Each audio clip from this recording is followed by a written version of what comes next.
सबको जय मसीह की। 3 शिक्षक, इसके ऊपर मैं ये क्लास पढ़ा रहा हूँ जो हमारे आत्मिक जीवन में जरूरी है। तो बाइबल क्लासेस शुरू करने से पहले हमें ये जानना जरूरी है कि एक शिक्षक जो है हमारे जीवन में कितना महत्वपूर्ण है, हमारी अगुवाई करने वाला जो आत्मिक जीवन में जरूरी कितना है। तो आइए हम वचन में जाने से पहले, क्लास में जाने से पहले प्रार्थना करते हैं। सर्वशक्तिमान परमेश्वर प्रभु यीशु, हम आपकी महिमा करते हैं प्रभु, धन्यवाद करते हैं आज के दिन के लिए। आप राजाओं के राजा, प्रभुओं के प्रभु, दया के सागर हो प्रभु। प्रार्थना करते हैं प्रभु कि आप हमारे गुनाहों के लिए इस धरती पर आए, क्रूस पर मारे गए और 3 दिन के बाद मुर्दों में से जिंदा हो गए। हम प्रार्थना करते हैं पिता परमेश्वर कि आप हमारी अगुवाई करें, इस क्लास को समझने में आप हमारी सहायता करें, मदद करें पिता परमेश्वर, कि हम सिर्फ वचन को सुनने वाले ही ना हो बल्कि अपने जीवन में लागू कर सके। प्रभु मैं प्रार्थना करता हूँ कि आप हमारी सहायता करें, मदद करें, प्रीचिंग करने में सहायता करें प्रभु। जो भी क्लास भाई बहन सुने उनके जीवन में भी आप इन वचनों के द्वारा कार्य करना, उनको आत्मिक उन्नति में बढ़ने में सहायता मदद करना। प्रार्थना प्रभु यीशु मसीह के जिंदा सामर्थी नाम से मांगते हैं, आमीन आमीन। ओके, तो जीवन के हर एरिया में चलने के लिए एक शिक्षक की जरूरत पड़ती है और वो हमारे जीवन का एक अहम हिस्सा है। जैसे बच्चों के लिए पहले शिक्षक उनके माता पिता होते हैं, दूसरे शिक्षक उनके स्कूल के टीचर होते हैं जिनसे वो पढ़ना लिखना सीखते हैं, और तीसरे शिक्षक होते हैं जब वो पढ़ाई के बाद किसी कंपनी में जाते हैं, जब कोई काम सीखना शुरू करते हैं तो वो उनसे सीखते हैं। तो जैसे इस संसार में ये 3 खास शिक्षक हैं, तो उसी तरह से हमारे विश्वासी जीवन में भी 3 शिक्षक हैं जो हमारे आत्मिक जीवन में आगे बढ़ने में हमारी मदद करते हैं। तो उनमें से 3 शिक्षकों में से पहला शिक्षक है पवित्र आत्मा। याद रखो, पवित्र आत्मा जो है एक व्यक्ति है जो परमेश्वर ने हमारी सहायता के लिए हमें दिया है। पवित्र आत्मा हमें कब मिलता है? पहला कुरिन्थियों अध्याय 15 3-4 के अनुसार बाइबल कहते हैं कि यीशु मसीह हमारे पापों के लिए इस धरती पर आए, क्रूस पर मारे गए और 3 दिन के बाद मुर्दों में से जिंदा हो गए। और रोमन की किताब अध्याय 10 वचन 9-10 के अनुसार जब हम अपने पापों का अंगीकार करते हैं और अपने होठों से बोलकर यीशु मसीह को उद्धारकर्ता के रूप में ग्रहण करते हैं, तो हम अपने पापों से क्षमा पा लेते हैं। और जब एक व्यक्ति लूका की किताब अध्याय 15 वचन 10 के अनुसार अपने पापों की क्षमा मांगता है, जब वो तौबा करता है तो परमेश्वर स्वर्ग से उसको अपने स्वर्गदूतों के साथ देख रहा होता है और आनंदित होता है। तो जैसे ही हम यीशु मसीह पर विश्वास करते हैं, अफिसियों की किताब अध्याय 1 वचन 13 के अनुसार परमेश्वर के पवित्र आत्मा की हम पर छाप लग जाती है, जिसका मतलब ये है कि कोई भी कभी भी किसी भी सिचुएशन में पवित्र आत्मा जो है हमारे जीवन से कभी नहीं जाता। और जब जिस पल हम विश्वास करते हैं यीशु मसीह के ऊपर, पहला यूहन्ना अध्याय 1 वचन 12 के अनुसार हम परमेश्वर की संतान बन जाते हैं। और रोमन की किताब अध्याय 8 वचन 14 से लेकर 17 तक जब हम पढ़ते हैं तो पवित्र आत्मा आप ही हमारी ओर से चिल्ला चिल्लाकर अगुवाई करके कहता है, हे पिता, हे अब्बा कहता है, और हम परमेश्वर की संतान बन जाते हैं और यीशु मसीह के संगी वारिस बन जाते हैं। तो याद रखो, जब हम धरती पर आंखें बंद करेंगे, सीधे स्वर्ग में आंखें खोलेंगे। जैसे प्रेरितों के काम 7 में देखते हैं, जब स्टीफनस को पत्थरों से मारा जा रहा था तो उसने कहा कि मैं स्वर्ग को खुला देख रहा हूं और यीशु मसीह को खड़े देख रहा हूं। तो मेरी आप लोगों से एक रिक्वेस्ट है कि जो भी यहाँ पर पढ़ाया जाता है, जो भी वचन यहाँ पर पढ़ाए जाते हैं, जो भी पॉइंट आपको बताए जाएंगे, कृपया आप उन पॉइंट्स को लिखें। क्योंकि हमारी चर्च में मैंने क्लास में ही पढ़ा था कि हमारी दिमाग से ज़्यादा, हमारी सोच से ज़्यादा पेन की स्याही अच्छी है, क्योंकि हम कई बार सुनी हुई बातों को भूल सकते हैं पर लिखी हुई बात को हम कभी भी पढ़ सकते हैं। तो इसलिए मैं आप लोगों से आग्रह करूंगा कि पॉइंट को आप लिखिए और विद वर्सेस लिखिए, ताकि आपको जो है आगे बढ़ने में सहायता हो सके, मदद हो सके। ओके, तो पवित्र आत्मा हमारा पहला शिक्षक है जब हम यीशु मसीह पर विश्वास करते हैं। तो पवित्र आत्मा एक व्यक्ति है और उसकी कुछ विशेषताएं हैं। कैसे वो हमारा शिक्षक है, कैसे वो हमारी अगुवाई करता है, उसकी विशेषताएं क्या है। पहला है, उसके पास इच्छा शक्ति है। इच्छा शक्ति है पहला पॉइंट है कि उसके पास इच्छा शक्ति है। पहला कुरिन्थियों अध्याय 12 वचन 11 को हम लोग पढ़ेंगे। पहला कुरिन्थियों अध्याय 12 वचन 11 में, क्योंकि लिखा है, परंतु ये सब प्रभावशाली कार्य वही एक आत्मा करवाता है और जिसे वो चाहता है वो बांट देता है। तो पवित्र आत्मा के पास एक इच्छा शक्ति है। पवित्र आत्मा निर्णय करता है कि किसको वरदान या गिफ्ट जो है वो देना है या नहीं देना है। विश्वासी जीवन में अगर हम अपने रोज के जीवन के निर्णय पवित्र आत्मा को करने देते हैं तो वो हमें कई तरह के वरदानों को देखकर हमारी अगुवाई करता है कि जिससे हम परमेश्वर की योजना को पूरा किया जा सकता है। याद रखो, परमेश्वर ने हमें रचा ही अपनी योजनाओं को पूरा करने के लिए। अफिसियों की किताब अध्याय 2 वचन 9-10 में भी लिखा है कि हम सिरजे ही परमेश्वर में जो भले काम है उनको करने के लिए। अब बिना पवित्र आत्मा की अगुवाई में हम उन कभी भी अच्छे काम जो हमारे करने के लिए हमारे पैदा होने से पहले ही परमेश्वर ने रखे हैं नहीं जान पाएंगे। तो इसीलिए पवित्र आत्मा के पास इच्छा शक्ति है, वो ही हमें वरदानों को देता है कि हम किस कार्य के लिए है। याद रखो, बाइबल पढ़ने वाला हर एक व्यक्ति पास्टर नहीं बन सकता। तो हर एक व्यक्ति के पास कोई गिफ्ट है। कोई वर्शिपर हो सकता है, कोई प्रार्थना करने वाला हो सकता है, और कोई पास्टर हो सकता है, कोई असिस्टेंट पास्टर हो सकता है, कोई शायद अच्छा एडमिनिस्ट्रेशन हो सकता है जो चर्च के ऑफिस का जो काम है वो संभालता है, कोई संडे स्कूल संभालने वाला हो सकता है। तो उसी तरह से जब हम बाइबल कॉलेज करते हैं, हमारे अंदर कौन से गिफ्ट परमेश्वर ने दिए हैं वो हमें पता चलता है। तो इसलिए बाइबल क्लास जरूरी है। तो पवित्र आत्मा जो है हमारी सहायता करता है परमेश्वर की योजनाओं को पूरा करने के लिए, और अपनी इच्छा से, उसके पास इच्छा शक्ति है, वो हमारी अगुवाई करता है कि हमें कौन से गिफ्ट देने हैं। दूसरा है, उसके पास बुद्धि है। जब हम पढ़ते हैं नहमाया की किताब अध्याय 9 वचन 20 में, नहमाया की किताब अध्याय 9 वचन 20 में हम पढ़ेंगे,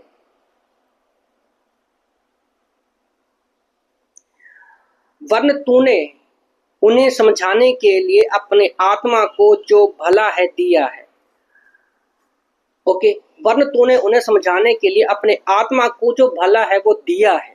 एक प्रभाव और शक्ति से सिखाने के लिए बुद्धि नहीं होती। एक प्रभाव या शक्ति में सिखाने के लिए बुद्धि नहीं होती। रोमन की किताब अध्याय 8 वचन 27 में लिखा है कि पवित्र आत्मा हमारे मनों को जांचने वाला है, और आत्मा की मनसा क्या है, क्योंकि वह पवित्र लोगों के लिए परमेश्वर की इच्छा के अनुसार विनती करता है। कई बार हमें नहीं पता कि हमें कैसे प्रार्थना करनी है या कैसे चलना है, पर वो बुद्धि पवित्र आत्मा के पास है जो हमारा शिक्षक है। वो हमें अगुवाई करता है कि कैसे हमें परमेश्वर के योजनाओं में चलना है और उसकी योजनाएं क्या है। हम परमेश्वर की मन की बातों को नहीं समझ सकते। ये बात सच है कि हम परमेश्वर के मन की बातों को नहीं समझ सकते। परमेश्वर की इच्छा के अनुसार पवित्र आत्मा हमारी सहायता करता है। क्यों? क्योंकि पवित्र आत्मा जांचता है, क्योंकि हमें जानने की योग्यता है नहीं है। तो पवित्र आत्मा हमारे आत्मिक जीवन में हमारी सहायता करता है कि कैसे हमें चलना है। उसके पास वो बुद्धि है, इसलिए वो हमारा एक अच्छा शिक्षक है। तीसरा पॉइंट है कि उसके पास ज्ञान है। पहला कुरिन्थियों अध्याय 2 वचन 10 और 12 को जब हम पढ़ते हैं तो वहां पर हमें पता चलता है कि मनुष्य में से किसी मनुष्य की बातों को नहीं जान सकता। कोई मनुष्य किसी दूसरे मनुष्य की बातों को नहीं जान सकता। केवल मनुष्य की आत्मा जो उसमें है, इसलिए परमेश्वर की बातें कोई नहीं जान सकता, सिर्फ परमेश्वर का आत्मा ही। तो हमारे अंदर आत्मा है, मेरे मन में क्या चल रहा है वो मैं ही जान सकता हूँ। उसी तरह से परमेश्वर के मन में क्या चल रहा है वो परमेश्वर का आत्मा ही जान सकता है। और हम एक परमेश्वर को मानते हैं, उसकी आराधना करते हैं। पवित्र आत्मा के अंदर वो ज्ञान है, वो बातों को जानता है। विश्वासी जीवन में परमेश्वर का आत्मा ही परमेश्वर के ज्ञान की बातों को बताता है जो हमारी समझ से परे है। यशाया की किताब अध्याय 55 वचन 10 और 11 में भी परमेश्वर का वचन कहता है कि हमारे विचार बहुत फर्क है, परमेश्वर के विचारों में और हमारे विचारों में जमीन आसमान का फर्क है। और कि पवित्र आत्मा ही विश्वासी जीवन के लिए हमें परमेश्वर के ज्ञान को प्रदान करता है। तो इसलिए वो हमारा एक अच्छा अगुवा है। चौथा पॉइंट है पवित्र आत्मा के बारे में कि वो सामर्थी है, उसके पास वो ताकत है, शक्ति है, सामर्थ है। प्रेरितों के काम अध्याय 1 वचन 8 में लिखा है, हम पढ़ेंगे वचनों को। प्रेरितों के काम अध्याय 1 वचन 8 में, परंतु जब पवित्र आत्मा तुम पर आएगा तुम सामर्थ पाओगे और जेरूशलेम और सारे यहूदिया और सामरिया में पृथ्वी की छोर तक मेरे गवाह होंगे। तो जब हम यीशु मसीह पर विश्वास करते हैं, उसको जान लेते हैं, पवित्र आत्मा पा लेते हैं, तो सबसे बड़ा हमारे पास एक परमेश्वर की आज्ञा क्या है। जब हम पढ़ते हैं मत्ती की किताब अध्याय 18 वचन 20 में, सुसमाचार को प्रचार करने के लिए परमेश्वर ने कहा कि जाओ सुसमाचार प्रचार करो, लोगों को चेले बनाओ, उनको पिता पुत्र पवित्र आत्मा में बपतिस्मा दो। तो सामर्थ, हमारे अंदर वो सामर्थ नहीं है परमेश्वर का कार्य करने के लिए, पर हमारा जो पवित्र आत्मा अगुवा है वो हमारी सहायता करता है, मदद करता है हमारे विश्वासी जीवन में हमें चलने के लिए। तो पतरस के अंदर वह क्षमता नहीं थी क्योंकि वह एक साधारण सा मछुआरा था। प्रेरितों के काम में हम देखते हैं कि उसने प्रचार किया, पर उससे पहले वो क्या था, एक साधारण सा मछुआरा था और वो ज्यादा बातें करने वाला था। वो एक तरह से डरपोक भी था क्योंकि उसने 3 बार यीशु मसीह का इनकार किया और वो डर गया था। जैसे उसने पवित्र आत्मा में व्यक्तिगत सामर्थ्य पाया, उसने यीशु का सुसमाचार का प्रचार किया। उसने सुसमाचार का प्रचार किया और जैसे ही लोगों ने प्रचार सुना, जेरूशलेम के अंदर 3000 लोगों ने विश्वास किया। और आगे अध्यायों में पढ़ेंगे तो 2000 लोगों को और प्रचार किया और स्टार्टिंग की कलीसिया में कम से कम 5000 लोग थे कलीसिया में। तो विश्वासी जीवन में चाहे हम कमजोर हो, लाचार हो सकते हैं, पर पवित्र आत्मा की सामर्थ्य हम कुछ भी कर सकते हैं। अब फिलिपियों की किताब अध्याय 4 वचन 13 में भी कहता है, जो मुझे सामर्थ्य देता है मैं उसमें कुछ भी कर सकता हूँ। तो वही चीज हम पतरस के जीवन में देखते हैं। जो अगर हम सुसमाचार की पत्रियों में देखते हैं कि पतरस कैसे एक साधारण सा मछुआरा था, क्रूस के समय में भी वो पीछे हट गया, पर उसकी प्रचार, जब उसने परमेश्वर को जाना, उसके यीशु मसीह के पुनरुत्थान को देखा, तो प्रचार करने का सामर्थ्य उसके अंदर कहां से आया? पवित्र आत्मा के द्वारा। क्योंकि पवित्र आत्मा हमारा जो है एक अच्छा शिक्षक है, हमारा एक अच्छा शिक्षक है और उसके पास वो सामर्थ्य है। आज हम जब भी सड़कों पर जाते हैं, हमें नहीं पता कि हमें कैसे प्रचार करना है, कैसे लोगों से बात करनी है, क्योंकि पवित्र आत्मा के पास वो सामर्थ्य है, ज्ञान है, बुद्धि है। वो हमें अगुवाई करता है कि कैसे हम लोगों से बात कर सकते हैं। तो वो हमारे आत्मिक जीवन में लोगों से बात करने के लिए एक अच्छा आत्मिक अगुवा है। 5वां पॉइंट पवित्र आत्मा के बारे में, प्रेम करने की क्षमता। परमेश्वर का जो प्रेम है, जो अगापे प्रेम है, बिना शर्त का प्रेम है, वो इंसान के अंदर वो क्षमता नहीं है कि वो कर सके। क्योंकि पवित्र आत्मा जो है एक प्रेम करने की क्षमता है। जैसे हम पढ़ते हैं रोमन की किताब अध्याय 15 वचन 30 को पढ़ेंगे। रोमन की किताब अध्याय 15 वचन 30, और हे भाइयों, मैं यीशु मसीह का जो हमारा प्रभु है पवित्र आत्मा के प्रेम को स्मरण दिलाकर, तो यहाँ पर क्या बात हो रही है, पवित्र आत्मा के प्रेम को स्मरण दिलाकर तुमसे विनती करता हूं कि मेरे लिए परमेश्वर से प्रार्थना करने में मेरे साथ मिलकर लौलीन रहो। और गलातियों की किताब अध्याय 5 वचन 22 में हम क्या देखते हैं, जो पवित्र आत्मा के फल है उसके अंदर पहला फल कौन सा है, वो प्रेम है। तो विश्वासी जीवन में बिना पवित्र आत्मा की अगुवाई में हम किसी भी इंसान से प्रेम नहीं कर सकते, क्योंकि हमारा प्रेम जो है वो दिखावे का हो सकता है, संसार का हो सकता है, मतलब का हो सकता है, पर परमेश्वर का जो प्रेम है, जो बिना शर्त का प्रेम है, वो प्रेम को सिर्फ पवित्र आत्मा ही हमारे अंदर डाल सकता है, डाला हुआ है, हमें बस उसको मौका देना है पवित्र आत्मा को अगुवाई करने का। पर अगर हम पवित्र आत्मा को अगुवाई करने देती हैं तो हर किसी से भी हम प्रेम कर सकते हैं। कई बार हम सुसमाचार सुनाने के लिए जाते हैं तो हमारी किसी व्यक्ति से नहीं बनती, पर उससे प्रेम करने के लिए जो हमें प्रेरणा देता है, हमारी अगुवाई करता है, वो पवित्र आत्मा ही होता है कि हम उसको बिना शर्त का प्रेम कर सके। क्योंकि यीशु मसीह भी हमारे लिए धरती पर क्यों आए, क्योंकि उसने बिना शर्त का प्रेम किया। क्या हम इस लायक हैं कि कोई हमारे पापों के लिए क्रूस पर मर जाए? नहीं, कोई भी नहीं है। पर जैसे यीशु मसीह ने अपना बिना शर्त का प्रेम दिखाया हमारे लिए, पवित्र आत्मा भी हमारे अंदर है और वही वो बिना शर्त का प्रेम हमें दिखाता है और लोगों के बीच में हमें उसी प्रेम को करने के लिए वो प्रेरित करता है। तो प्रेम की क्षमता पवित्र आत्मा के अंदर है, इसलिए वो हमारा एक अच्छा अगुवा है हमारे आत्मिक जीवन में। तो 6वां पॉइंट जो है,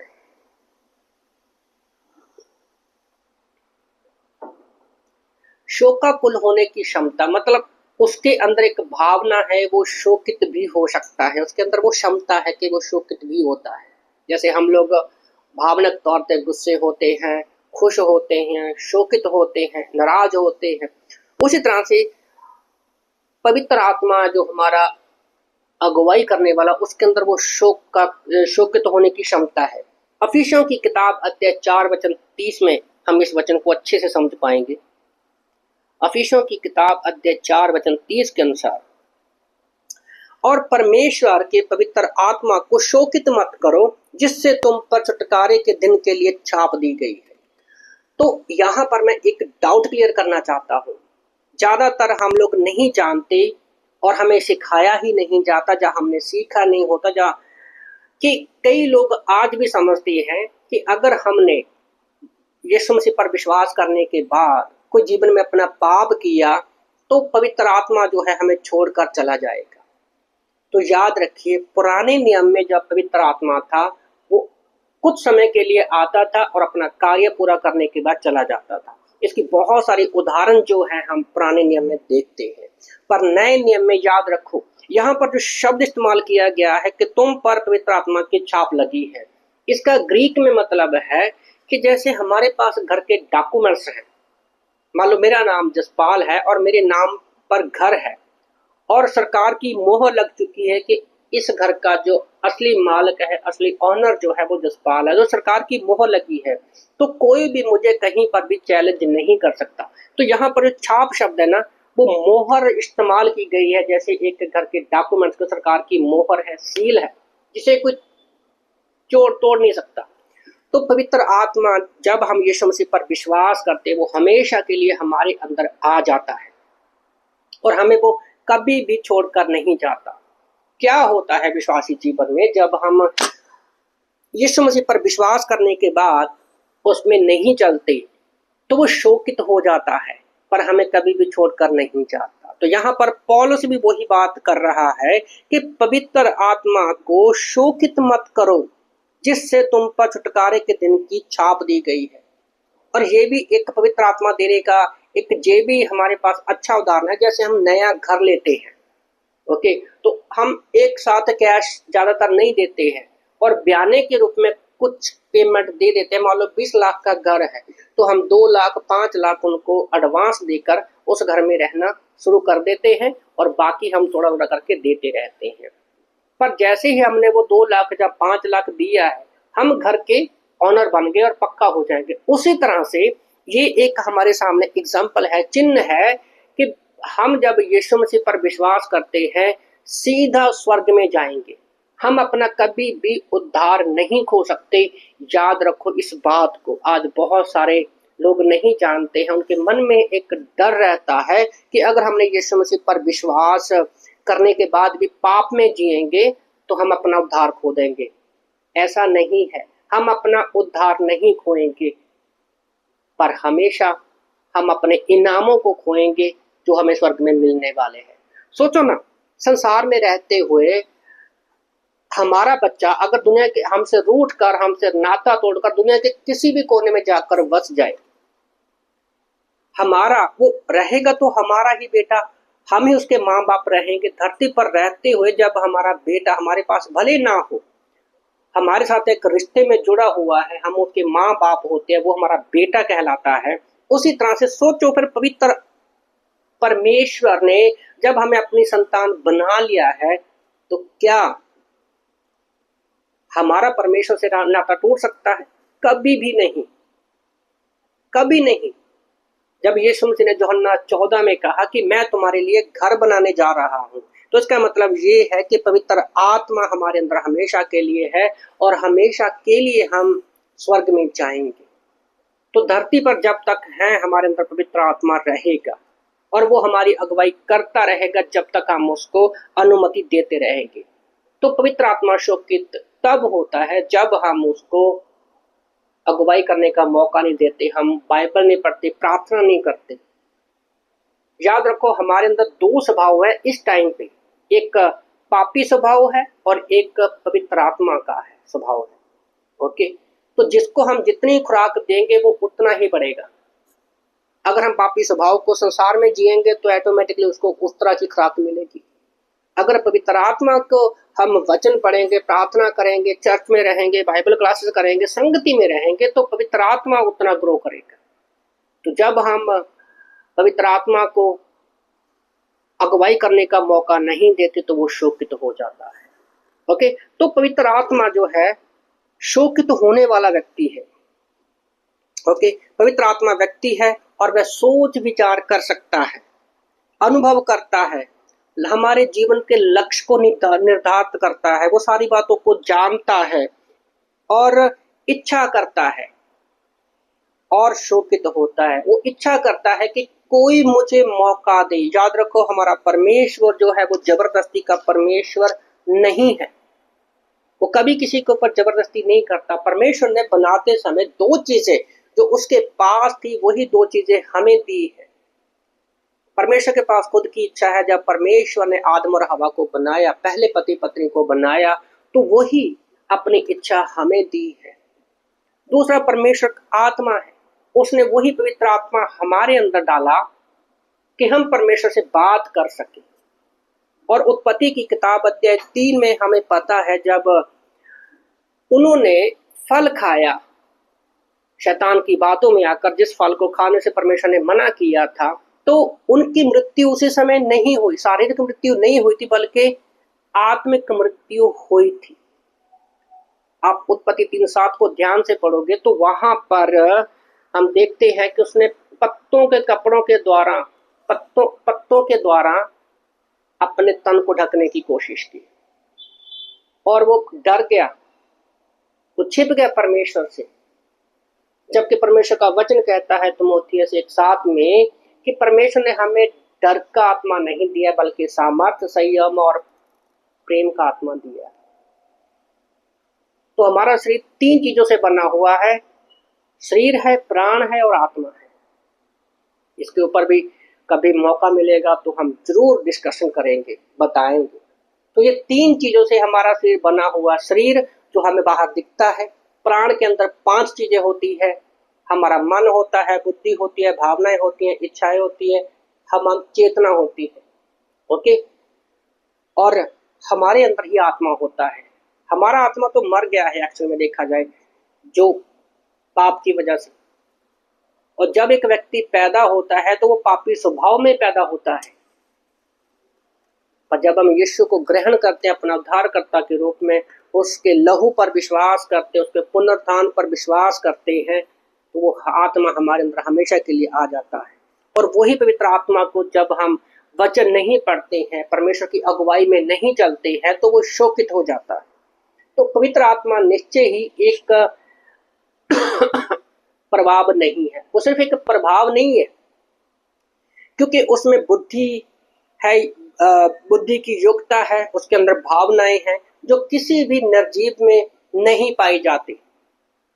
ओके, आइए हम पवित्र आत्मा से ना तो छिपे, ना उस पर कोई संदेह करें, ना ही हम पवित्र आत्मा से घृणा करें, और ना ही हमें उसका अपमान करना है। हम त्रिएक परमेश्वर पिता, पुत्र, पवित्र आत्मा की आराधना करते हैं। त्रिएकता के ऊपर हमारी एक क्लास है जिसमें आप जानोगे पिता के स्वभाव को, पुत्र के स्वभाव को, पवित्र आत्मा के स्वभाव को। तो उसमें से मैंने कुछ चीजें आपको बताई है। तो आइए हम निरंतर विश्वास, प्रेम और स्तुति के साथ पवित्र आत्मा के पास आए और वो उसको हमारे आत्मिक जीवन में अगुवाई करने को होती है, क्योंकि हमारे विश्वासी जीवन में वो पहला पवित्र आत्मा हमारा जो है एक आत्मिक अगुवा है। तो दूसरा जो हमारा अगुवा है, जो हमारा शिक्षक है हमारे आत्मिक जीवन में अगुवाई करने के लिए, वो है वचन, बाइबल।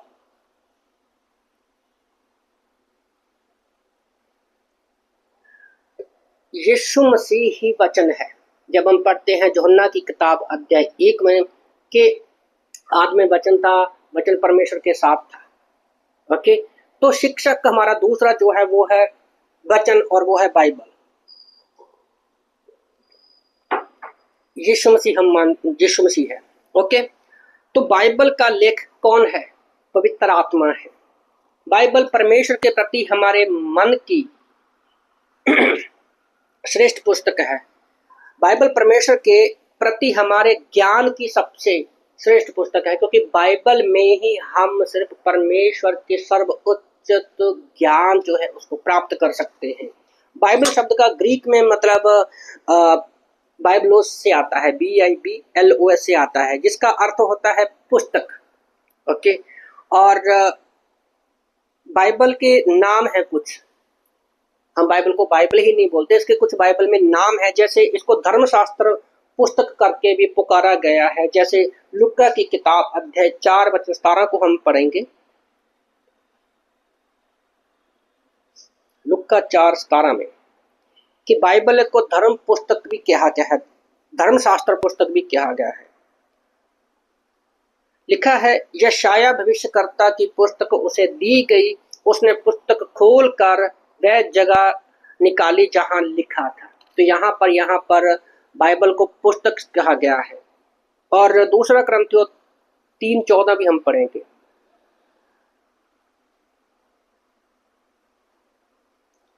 परंतु वह मतिमंद हो गए, क्योंकि आज तक पुराने नियम के पढ़ते, पुराने नियम मतलब पुराना नियम, बाइबल में 2 नियम है, नया नियम और पुराना नियम। और याद रखो, जब ये नया नियम जो लिखा जा रहा है और इसमें जो बातें हो रही हैं वो पुराने नियम की हो रही है कि परंतु वह मतिमंद हो गए, क्योंकि आज तक पुराने नियम के पढ़ने के समय उनके हृदयों पर वही पर्दा पड़ा रहा, पर वह मसीह ने उठा दिया। तो पुराने नियम में, ओके, पुराना नियम जिसको बोला गया है। और दूसरा जो इसको शब्द दिया गया है वो है पवित्र शास्त्र। एक तो धर्मशास्त्र पुस्तक बोला गया है, दूसरा इसको पवित्र शास्त्र भी बोला गया है। जैसे मत्ती की किताब अध्याय 12 वचन 10 में हम पढ़ते हैं, मत्ती की किताब अध्याय 12 वचन 10 में हमें पता चलता है कि ये इसको पवित्र शास्त्र भी बोला गया है। और देखो, एक मनुष्य था जिसका हाथ सूखा हुआ था, उन्होंने उस पर दोष लगाने, मार्कुस 12:10,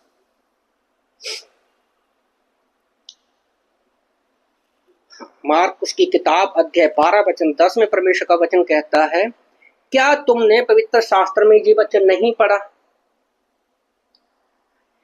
कि जिस पत्थर को राजमिस्त्रियों ने निकम्मा ठहराया वही होने का सिरा हुआ। तो यहाँ पर पवित्र शास्त्र, बाइबल को पवित्र शास्त्र का नाम भी दिया गया है। और मत्ती 22 में भी हम पढ़ते हैं, जब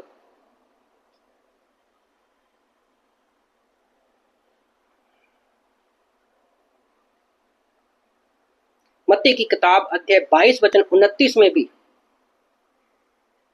जब हम पढ़ते हैं, यीशु ने उत्तर दिया, तुम पवित्र शास्त्र और परमेश्वर की सामर्थ्य को नहीं जानते, इस कारण भूल में पड़ गए हो। तो एक चीज मैं आप लोगों को बताना चाहता हूं और मैं रिक्वेस्ट कर रहा हूं कि ये छोटे छोटे वचनों को मैं क्यों पढ़ रहा हूं। कभी कभी हम इन छोटे छोटे वचनों पर ध्यान नहीं देते। यहाँ पर यीशु मसीह खुद कहते हैं कि तुम पवित्र शास्त्र के सामर्थ्य को, पवित्र शास्त्र के और परमेश्वर के सामर्थ्य को नहीं जानते। तो हमारे आत्मिक अगुए जीवन में पवित्र शास्त्र कितना इम्पोर्टेंट है वो जान गए हैं कि यीशु मसीह भी पवित्र शास्त्र का इस्तेमाल करता था लोगों के जीवन में, और यीशु मसीह खुद वचन है। तो इसलिए हमारे आत्मिक जीवन में कितना जरूरी है। तो एक तो धर्म पुस्तक हो गया, जैसे हमने वचनों को पढ़ा, पवित्र शास्त्र हो गया, और तीसरा इसका नाम है परमेश्वर का वचन। तो बाइबल को परमेश्वर का वचन भी बोला गया है। सी पॉइंट जो है इब्रानी की किताब अध्याय 4:12, हिब्रू चैप्टर 4 वर्स 12,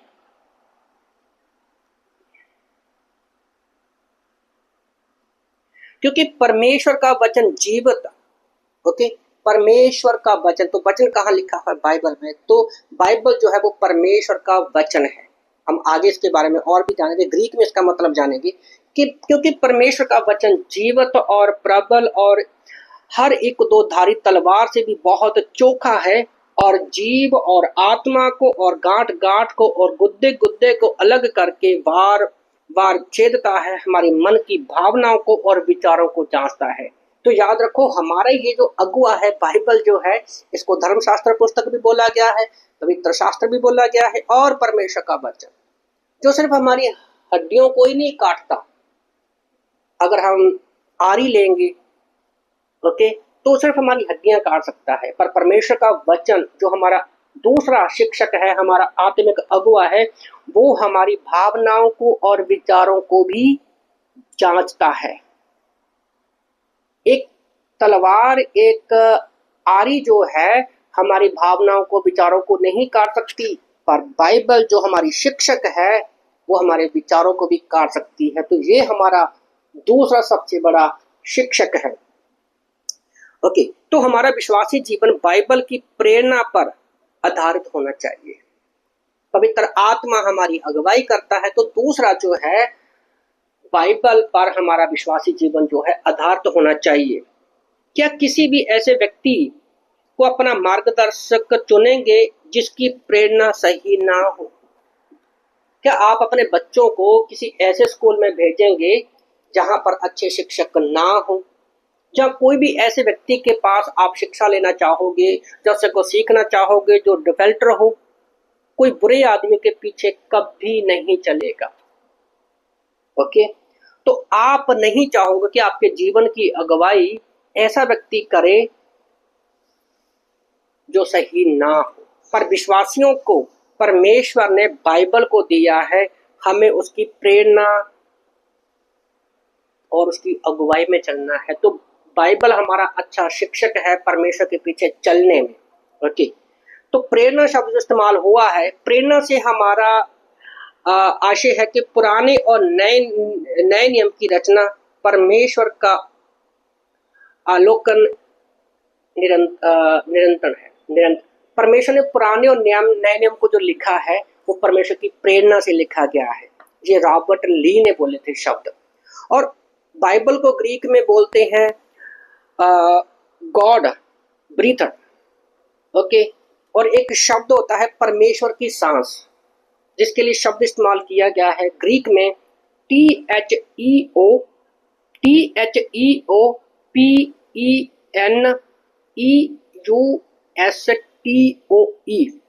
जिसका मतलब होता है परमेश्वर की सांस।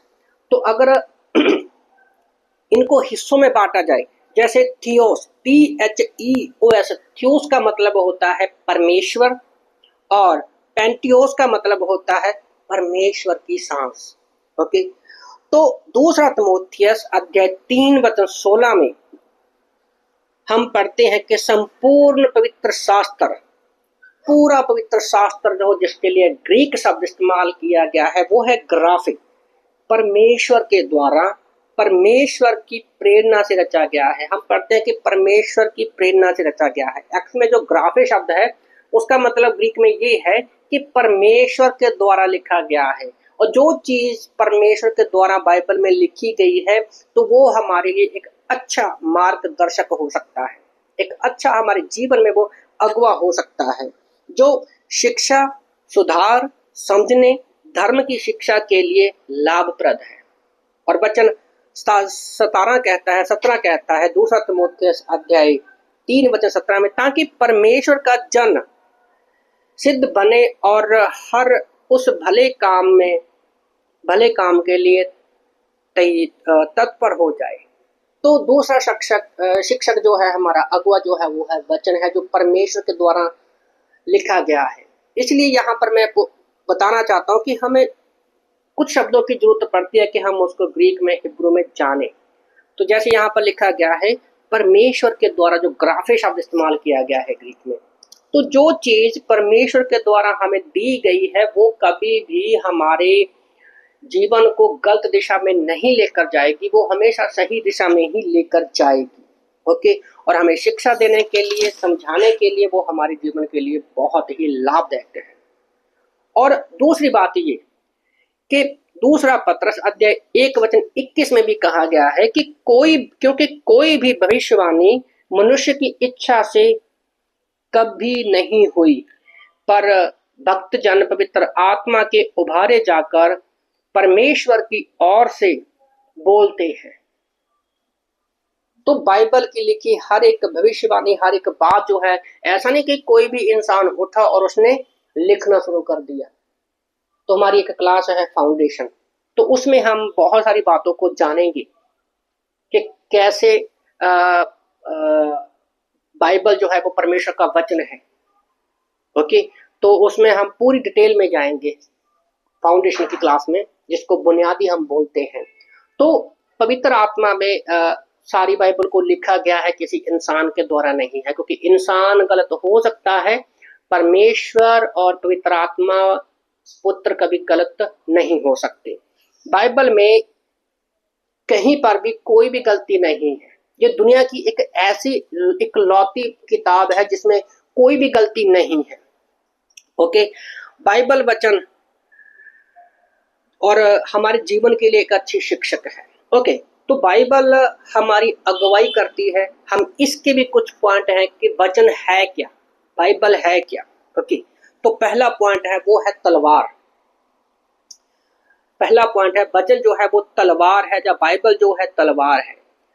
बाइबल एक नुकीला वचन है जो सुनने वालों को घायल कर देता है। इब्रानी की किताब अध्याय 4 वचन 12 को जैसे हमने पहले भी पढ़ा था। पहला पॉइंट क्या है, बाइबल हमारा अगुवा है। इसके भी पॉइंट है, पहला पॉइंट है कि वो वचन जो है एक तलवार है। इब्रानी 4:12 में हम पढ़ते हैं, क्योंकि परमेश्वर का वचन जीवित और प्रबल और हर एक दोधारी तलवार से भी चोखा है, जो जीवन और आत्मा को, गांठ गांठ को, गुद्दे गुद्दे को अलग करके बार बार छेदता है और मन की भावना और विचारों को जांचता है। ओके, तो ये एक तलवार है जो हमें सीधा रखता है, हमारे बुरे विचारों को वो बाहर करता, निकालता है। ओके, तो दूसरा पॉइंट क्या है, बाइबल क्या है, वचन क्या है, वो हथौड़ा है। दूसरा पॉइंट, बाइबल क्या है, वो हथौड़ा है। बाइबल शक्तिशाली है। बाइबल जो बहुत सामर्थी है और सुनने वालों को तोड़ देती है। यिर्मयाह की किताब अध्याय 23 वचन 29 को हम पढ़ेंगे। यिर्मयाह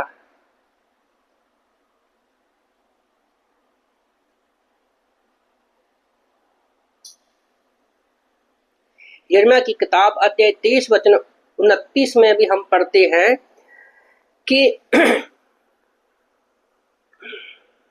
यहोवा की ये वाणी है, क्या मेरा वचन हथौड़ा नहीं जो पत्थर को फोड़ डाले। अब जैसे हम एक पत्थर को तोड़ते हैं हथौड़े के साथ, तो उसी तरह से बाइबल का जो वचन है वो एक हथौड़ा है, वो एक हथौड़ा है। अब इसका मतलब ये नहीं है कि हथौड़ा आपके सिर पर मारेगा, आपकी बॉडी पे मारेगा, आपकी बॉडी को तोड़ देगा, नहीं। हम पाप की वजह से अपने विचारों में अपने आप को एक पत्थर के जैसा बना लेते हैं, तो परमेश्वर हमारे जीवन में जब आता है तो वो हथौड़ा बनकर हमारे अंदर को वो तोड़ता है। मैंने देखा है अपने जीवन में, कभी कभी मैं फोन पर बात करता हूँ, जो सड़क पर जाता हूँ, लोगों के बीच में आउटरीच करते हैं हम। मैंने ज्यादातर लोगों को देखा है, जैसे जैसे हम उसको सुसमाचार सुनाते हैं, बाइबल के वचनों को उनके सामने रखते हैं, तो वो रोने लगते हैं, चीख चीख कर, चिल्ला चिल्ला कर रोने लगते हैं, जैसे उनको लगता है कि उनके जीवन से एक जैसे बोझ हट गया हो। क्योंकि वो बोझ जो है, जो हथौड़ा बनकर परमेश्वर उस बोझ भरे पत्थर के ऊपर लगता है, तो उनको वो छुटकारा देता है। तो हमारे जीवन में अगुवाई करता है वचन। जब तक वो पाप का बोझ या हमारी चिंताओं का जो बोझ है, जो पत्थर बन चुके हैं, परमेश्वर का वचन ही वो तोड़ सकता है। कभी कभी हम लोग इतने जिद्दी और ढीठ बोलते हैं ना, हो जाती है, हम किसी की नहीं सुनते। हम किसी इंसान के द्वारा वो चीजों को नहीं मानते। पर कई बार देखा आपने, बहुत सारी गवाहियां भी सुनी होगी, जैसे ही उन्होंने वचन को पढ़ा, वचन को पढ़ते हैं, वो उनको तोड़ देता है। बहुत समय पहले मैंने एक मूवी देखी थी, एक इंग्लिश मूवी थी। वो देखता है कि वो एक गरीब व्यक्ति होता है, लड़का होता है, उसको खाने पीने की भी बड़ी मुश्किल होती है। वो 4 बहन भाई होते हैं, बड़ी मुश्किल से उनको खाना मिलता है। और वो एक स्कूल में जाता है, तो वो सब लोग लंच कर रहे होते हैं, पर वो बच्चा बैठा रहता है, उसके पास लंच नहीं होता, सब उसका मजाक उड़ाते हैं। तो वो इतना जिद्दी और हठी हो जाता है गरीबी की वजह से, परिस्थितियों की वजह से। तो वो एक टीवी में ऐड दिखता है कि एक बॉक्सिंग अगर भाग लेंगे तो उसको खाने, रहने और खाने को मिलेगा। तो उसकी हाइट वगैरह अच्छी थी, सेहत अच्छी थी, तो वो बॉक्सिंग सीखने के लिए जाता है और वहां पर उसको खाने के लिए मिलता है। तो वो धीरे धीरे बहुत अच्छा वर्ल्ड का फेमस बॉक्सर बन जाता है। तो जो बहुत सारे उसको, जो उसके पहले रेसलर रहे होते हैं, उनको वो हराता है। पर एक रेसलर जो पहले वर्ल्ड चैंपियन रहा होता है, वो हमेशा ही उसका मजाक उड़ाता है। तो जब उसके साथ उसका झगड़ा होता है और वो उससे हार जाता है, जो पहले वाला रेसलर था उससे वो हार जाता है, और उसके बाद उसके पास कोई जीवन का मतलब नहीं रहता कि मैं क्यों हार गया हूँ, क्योंकि वो बहुत पैसा भी उसने कमा लिया था और अयासी में वो पैसा उड़ाने लगा। पर उसके जीवन में ना परमेश्वर कहीं ना कहीं पर था, क्योंकि उसकी बहन जो थी, जब जब भी खाना शुरू करते वो कहती पहले प्रार्थना करो। उसने कभी जिंदगी में प्रार्थना नहीं की थी। तो एक समय आता है कि उसकी बहन बड़ी हो जाती है, प्रेग्नेंट हो जाती है, और डॉक्टरों ने बोला कि इसका लहू बहुत बह रहा है और ये जो है बच्चा होना मुश्किल है, दोनों की डेथ हो सकती है। वो पहली बार अपनी बहन से प्यार करता था, वो रेसलर जो था अपनी बहन से प्यार करता था, और वो पहली बार प्रार्थना करता है। और जैसे वो प्रार्थना करता है, एक चमत्कार होता है, उसकी बहन को बच्चा जो अच्छे से हो जाता है। तो उसके बाद जो उसके ऊपर एक बोझ था, वो प्रार्थना के द्वारा उसने बाइबल को पढ़ा, वो बोझ निकल गया उसके जीवन से, और उसके बाद वो रेसलिंग छोड़कर प्रचारक बन जाता है। और सब लोग देखते हैं कि ये कैसे पॉसिबल है, और कई लोग तो उस पर कमेंट भी करते हैं कि तुम दुनिया के बेस्ट रेसलर हो, तुम्हारा जीवन ऐसा बदल गया, हमें डाउट है। पर ऐसा नहीं होता, उसका जीवन सचमुच में बदल जाता है। और कुछ परेशानियां आती हैं, वो फिर रेसलिंग करता है और वो फिर वर्ल्ड चैंपियन बनता है। पर उसके जीवन में जो जिस बड़े रेसलर से वो हारा था, उसके पास जाकर वो उसको क्षमा मांगता है, क्षमा मांगता है, वो एक अच्छे दोस्त बन जाते हैं। तो जब उसके जीवन में बाइबल आई, वचन आई, वो प्रचारक बन जाता है, अपना चर्च भी शुरू करता है, तो उसका जीवन बदल जाता है। हमारे पास ऐसी बहुत सारी उदाहरणें पड़ी हैं मैं भी एक समय था बाइबल के 4 टुकड़े होते थे उसको फाड़ देता था, पर परमेश्वर ने मेरे जीवन में काम किया, वचन मेरे जीवन में आया और आज मैं उसी वचन को प्रचार कर रहा हूँ। परमेश्वर ने मेरे लिए द्वार खोले। सुसाइड करने जा रहा था, टेस्टमनी बहुत बड़ी है, सुसाइड करने जा रहा था, मेरे जीवन में परमेश्वर का वचन आया मेरी वाइफ के द्वारा। फिर उसके बाद मैं चर्च जाने लगा, परमेश्वर ने मेरे लिए बाइबल कॉलेज का द्वार खोला, 4 साल का BTH किया। उसके बाद बढ़ता बढ़ता बढ़ता आज मैं यहाँ पर और आप लोगों के सामने। तो इसीलिए वचन जो है, बाइबल जो है, वो हथौड़ा है, हमारे मनों को, विचारों को तोड़ता है और वही हमारे जीवन को बदल सकता है। ओके, तो तीसरा पॉइंट है बाइबल वचन वो एक बीज है। बाइबल एक जीवित वचन है जो सुनने वालों को नवजीवन प्रदान करता है, नया जीवन प्रदान करता है। पहला पत्रस अध्याय 1 वचन 23 में भी परमेश्वर का वचन कहता है, पहला पत्रस 1 पीटर चैप्टर 1 वर्स 23 में, पहला पत्रस 1:23 में भी परमेश्वर का वचन कहता है, सो जब तुमने भाईचारे की क्योंकि तुमने नाशवान नहीं परंतु अविनाशी बीज से परमेश्वर के जीवते और सदा ठहराने वाले वचन के द्वारा नया जन्म पाया है। तो बाइबल का वचन जो वो जीवित है और वो ऐसा बीज है जो कभी नाश नहीं होने वाला। हमने ऐसे वचन से, हम ऐसे पौधे से हम पैदा हुए हैं जो हमेशा बढ़ना जानता है, वो ना सूखने वाला है ना ही खराब होने वाला है, क्योंकि हम अविनाशी विनाशी जीवन से नहीं, अविनाशी जीवन के द्वारा पैदा हुए हैं। ओके, और हमने नया जन्म पाया है। तो परमेश्वर का वचन जो है वो नया जीवन है हमारे जीवन में अगुवाई करने के लिए, जो कभी नाश नहीं होने वाला। चौथा पॉइंट है कि बाइबल दर्पण वो आईना है। बाइबल का वचन जो है, बाइबल जो है वो एक आईना है। जो व्यक्ति, बाइबल जो है एक विश्वास योग्य वचन है। जो व्यक्ति की वास्तविक, उसकी जो खुद की सच्चाई जो उसके अंदर है, उससे वह अंदर से कैसा है उसके स्वयं में वो प्रकट कर देता है। एक व्यक्ति अंदर कैसा है वो हमें पता होता है, दूसरा बाइबल को पता होता है। कई बार हमारे अंदर गलतियां होती हैं, हम कैसे अंदर से उसको बाहर प्रकट नहीं करते, पर जब हम वचन को पढ़ते हैं तो वो आईने के रूप में हमारे सामने आ जाता है कि हम अंदर से कैसे हैं। सोचो ना, हमें हमारी कोई गलतियां बताए और हमें आत्मिक जीवन में बढ़ने में हमारी अगुवाई करे, तो हम ऐसे अगुवे को क्यों नहीं अपने जीवन में अगुवाई करने देंगे। याकूब की किताब अध्याय 1 वचन 23 और 25 जब हम पढ़ते हैं तो बाइबल की समानता दर्पण से करता है, जिससे पापों जहाँ वो खुद, जहाँ संत अपना व्यक्तिगत प्रतिबिंब देखता है जैसा स्वयं प्रभु ने चित्रित किया है।